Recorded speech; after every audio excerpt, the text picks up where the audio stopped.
This is the Global Podcast Network, where executives and professionals connect, share, and inspire. Stay tuned for the conversations that drive success.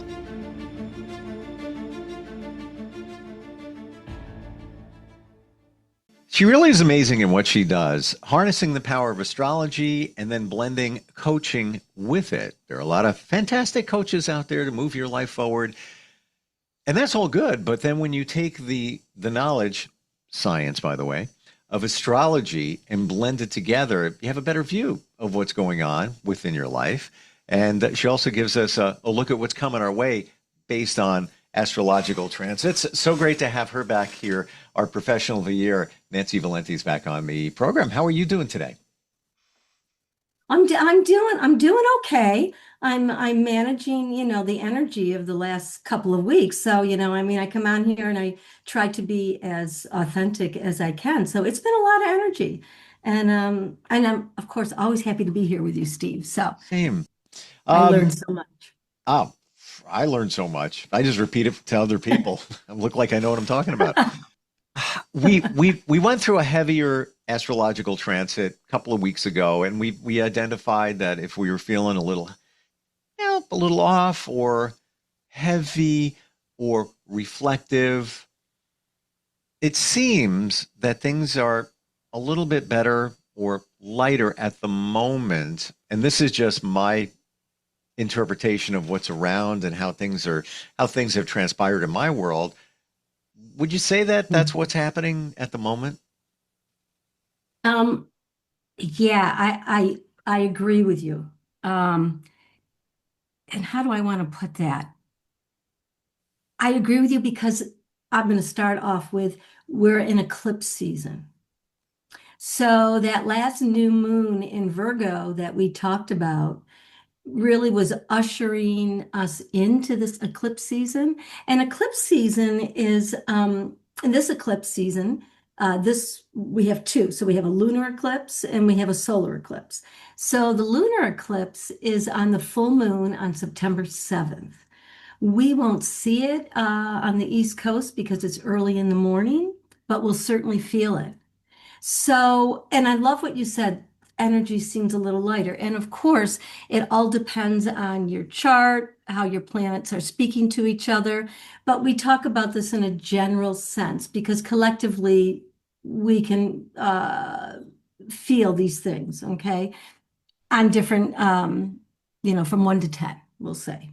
So, like for me, instance, the last couple of weeks has been very wavy. It's been like, whoa, some old things have come up to look at, to reframe, to realign. And that's what an eclipse does.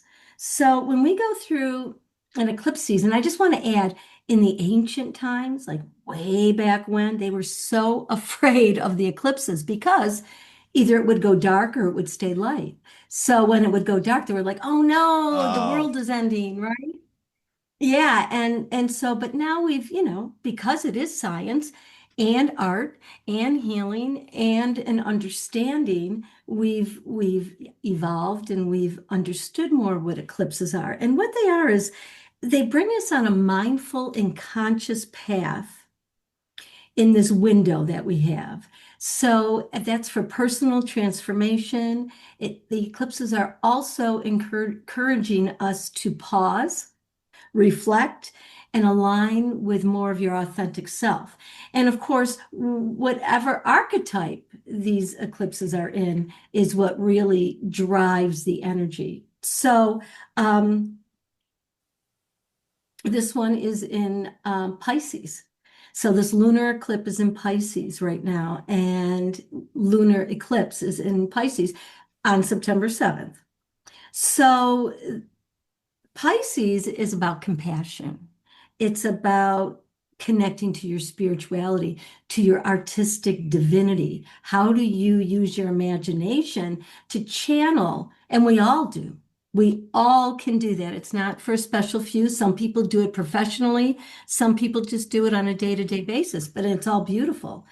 But the other side of Pisces is likes to hide things, likes to be maybe, okay, I'm going to hide that for now. I don't want to look at it. Or I'll Mm. look at it through rose-colored glasses, right? Or is it also Or one of those, like, I'll deal with that when I'm ready for it? yeah, yeah, Mm. I'll deal Okay. with that. Yeah, I'll deal with it later. Yep. And we've all done it. Sure. All of us have, I'm sure. And and it's about Pisces can be about really going into the depths of the unconscious to pick out what needs to be not hidden, but seen in the divinity of your own spirituality, in your own authentic way of expressing through your imagination, through your spirituality, through the healing potentials that you have on a higher level. So that's what this eclipse is about. Eclipses also reveal hidden agendas that we haven't, like you just said, that we want to do that later. It shifts different patterns in us, and it reminds us, in this case, of endings and beginnings, that they're part of the same cycle, right? You can end, but then begin. You can begin and then end because nothing really is linear. We are always going in this circle. So that's why I believe that it gets overwhelming sometimes. I get overwhelmed with the energy. I was a little bit the last couple weeks because you're feeling this, okay, what's ending? What's beginning? How do we, and I would say 2 weeks, some astrologers would say 6 weeks before an eclipse, we're feeling these shifts. We're feeling these movements of waves that, in this case, with Pisces, could be a little like illusionary. Like, where am I? Am I a little confused? Am I going this way? Am I going that way? So it's a real meaningful time to reflect, and it's a time to really reflect on what needs to be released and what needs to be embraced and trusting that universal wisdom. Would you say that what's going on right now, and I thank you for sharing that about the eclipse and how, yeah, many of us see September 7th for the next one and focus on that date, but we're already building into it. It's not Already like, been. yeah, it's like riding a wave in. By the time it gets to, September 7th, we're almost at shore, with that wave. Exactly. 100%, Steve. How beautiful. Is Do you think we're with the transits over what's been brewing over the last month? Just leave it at that ish. We're communicating more. We're being more honest with our feelings. We're being more honest with ourselves. You think that that could be going on right now? Because I'm kind of feeling that, where people are just, I don't want to do that. I'm going to be honest with you. That's not me. Or if that doesn't feel right, I'm going to tell you. I'm going to be honest.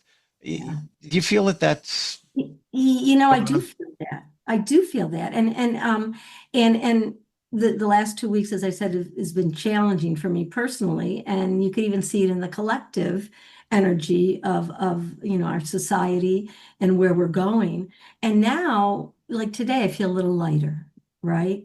But I do think that we are headed towards a shift in a paradigm. I do.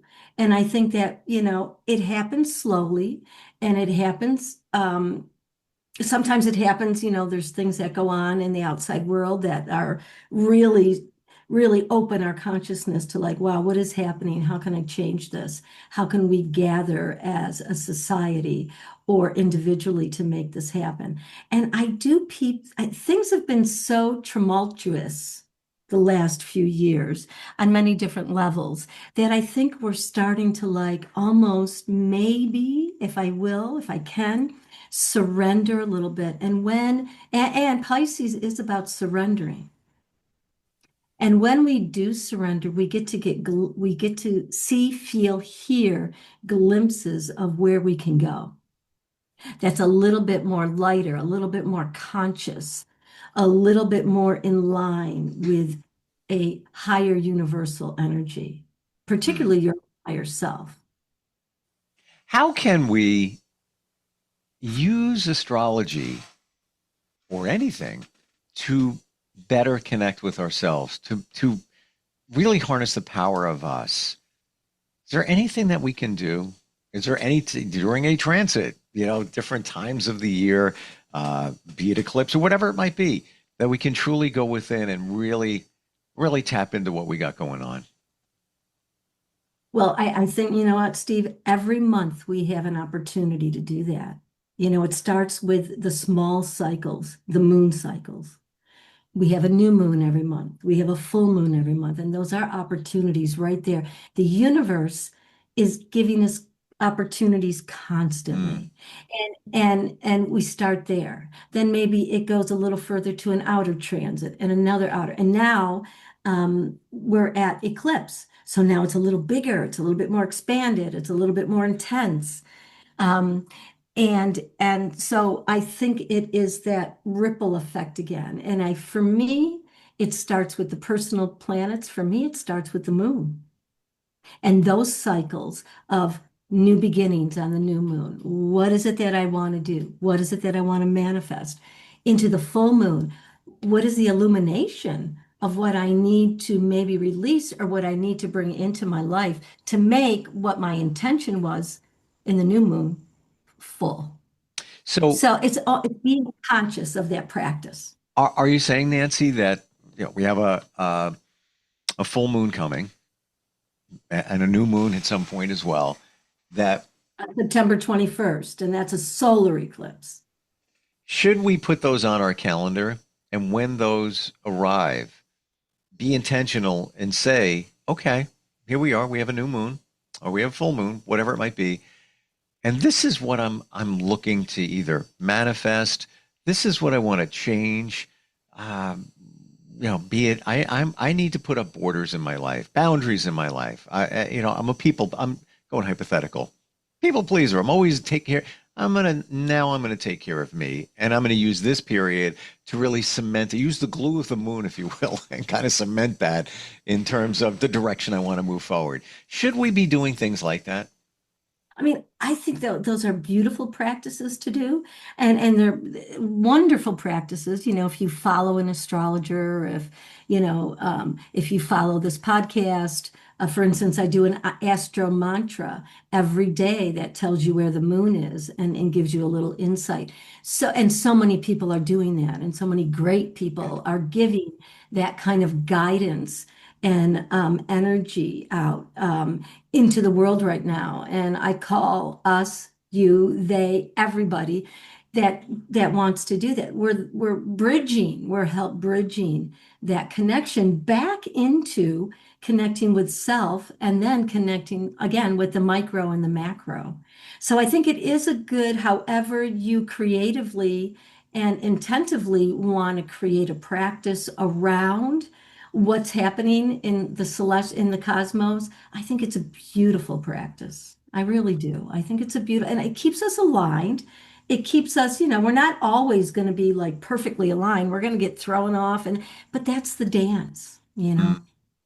See, I take all this information and I want us to use it to our full and best advantage. It's almost as if we've got these tools that we don't even use. So that's why I Mhm. love hearing what you're saying, direction, trends in terms of whether it's communication, whether it's awakening, whether it's awareness, all of that based on astrology to use it to our best advantage. Why the heck not? You know? You know, and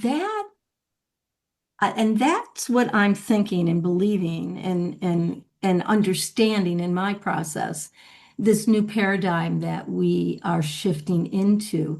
That, for instance, going to a therapist and going to a coach, what a great partnership that is. The therapist gets, more into what's happening on a psychological level that a coach would never go into that direction, whether, mental illness, very serious depression, and those kind of unstable, I don't want to say illnesses, but maybe dis-ease, disconnection. And then the coach comes in asking open-ended questions Mm. and empowering you to come back to yourself to answer that, and then to be your witness self. Your witness self. When you begin to take the parts of yourself that have been suppressed or you've hidden or you just don't want to deal with right now, and you start to, which is what coaching is, which is the kind of coaching I do, which is you bring those parts back in online, one at a time, very slowly, whether it's childhood trauma or whatever that is. You bring those back in. You start to align yourself, Steve, back in with your authentic self. Then, when we can witness what we're doing, that becomes whole. That becomes wholeness. Like sometimes, and it's all of us, you can't totally witness what is being triggered in you. And what's being triggered is mostly and most commonly a part of you that has been hidden, that gets triggered, right? Mm. Okay, I'm triggering you again in order to get some attention, but I want to get that attention in a way that I can align, that's more aligned with well-being and health, And for if that makes. understanding, yeah, I want to focus on the parts for a moment. My Yeah. understanding is that we have multiple parts of our personality. We're not talking about multiple personalities. We're talking parts of your personality. That that's you. It's a part of you. But as you're saying, because of experiences, traumas, and things like that over time, there are parts of us that have been suppressed and squashed that don't thrive and live. And that could be the secret of what's holding you back. 100%, Steve.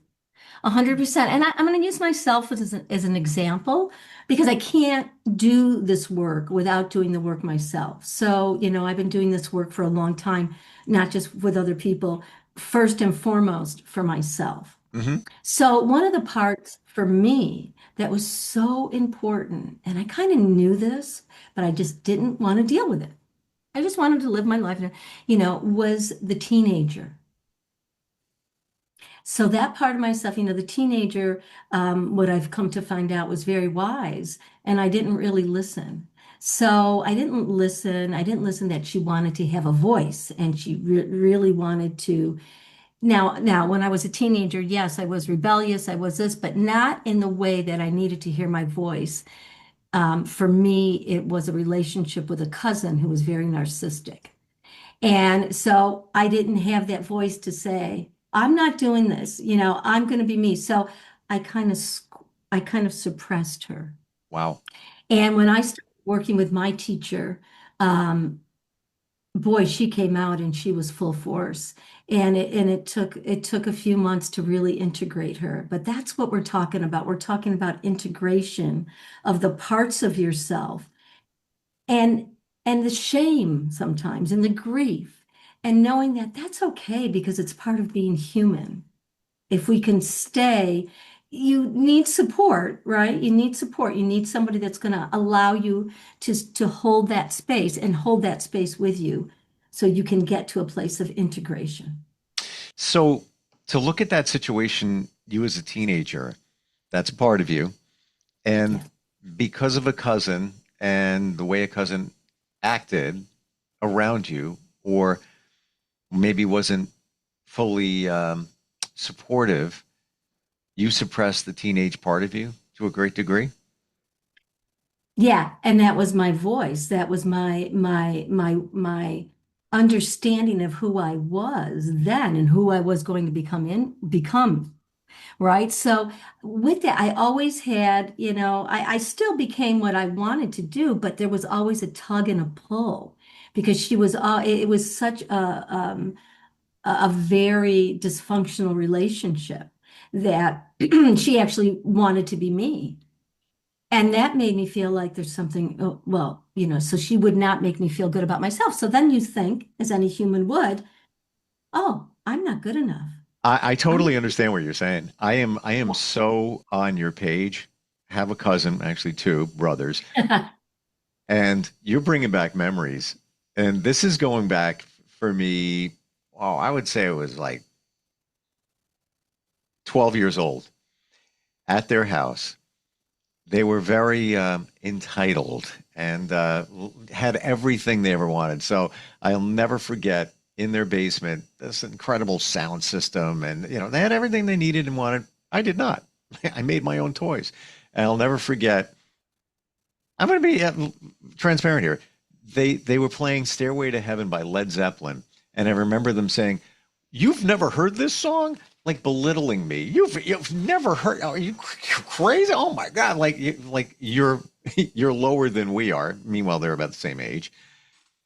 And I laugh at it now because I look back and decades later of playing songs on the radio, including that one. It was at that point where I could have taken that and felt defeated. And I'm sure there's something there, the cousin thing, and there's other situations there like yours along the way that we hold on to. And unless we reflect, you made me just reflect on that. I'll bet you there's pieces or parts of my personality when I was in my teens that got squashed down. Maybe I've brought them back because I've worked on it, but you really got to go deep and think about these things. It's amazing how even little situations can be a big situation later in life, right? Huge. And that's so well said. And that's the parts work, if you Yeah. will, that I do with coaching. And it is Mm. very empowering because it's not so much that, healing is like a spiral, right? We're constantly spiraling through wherever we are in our age, in what our relationships are, what we're doing in our life. That's the teacher. Our trauma is the teacher if we work it in a right Mm. way, is conscious and mindful and not going to go the other way that could cause destruction or hurt. I never heard, thank you for saying that. I've never thought of it that way, that the trauma, we all have them, the trauma is the teacher. The trauma is the teacher.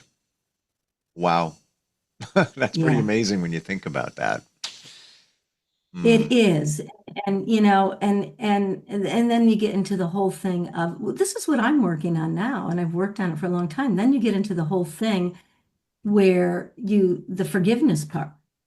Well, how do you forgive somebody that was so cruel to you? Yep. And look, see, my throat. Mhm. We're just about out of Goes right time, into my but throat.